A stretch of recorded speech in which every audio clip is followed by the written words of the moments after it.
स्वतंत्रता दिवस के इस पावन पर्व पर आप सभी के साथ साथ मैं पूरे भारतवर्ष को हार्दिक शुभकामनाएं देता हूँ और आशा करता हूँ कि अपना ये पर्व, अपनी ये खुशियाँ जिस राष्ट्रीय ध्वज के नीचे खड़े होकर आप एक दूसरे में बांट रहे हैं, ये ऐसे ही सदियों सदियों तक चलती रही।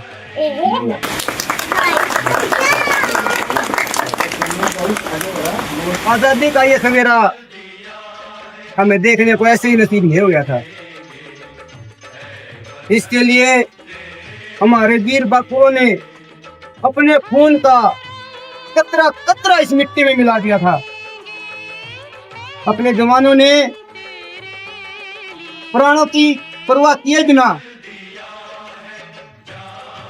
मुगलों से, अंग्रेजों से, तुगलकों से, खिलजियों से लोहा लिया था। ये आजादी हमें ऐसे ही नहीं मिल गई थी। इसके लिए एक बहुत बड़े यज्ञ का आयोजन हुआ था और इस यज्ञ में जो हवन कुंड था उसमें घी और सांगली की आहुति नहीं दी गई थी दोस्तों। इसमें आहुतियां दी थी, माताओं ने आहुतियां दी थी अपनी कोख की, अपने अंश की। पिताओं ने आहुतियां दी थी अपने वंश की।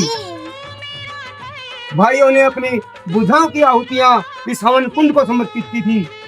बहनों ने अपनी भाइयों की कलाइयां इस हवन कुंड में समर्पित की थी।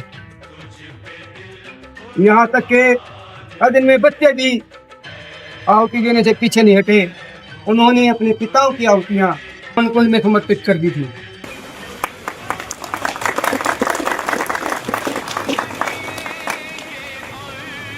ऐसे ही कोई तो कहता कि हमें 200 साल गुलाम रहे, कोई कहता हम 600 साल गुलाम रहे। मगर दोस्तों, मैं आपको बता देना चाहता हूँ कि 1192 में जब एक घर के एक भाई ने दूसरे भाई के खिलाफ किसी तीसरे का सहारा लिया, जयचंद ने मोहम्मद गौरी को भारत में पृथ्वीराज के आक्रमण करने के लिए न्योता दिया। उस युद्ध में पृथ्वीराज की हार हुई और भारत में गुलाम वंश की स्थापना। 1192 से 1947 तक हम गुलाम रहे दोस्तों। ये भी मैं आप लोगों को बता देना चाहता हूँ।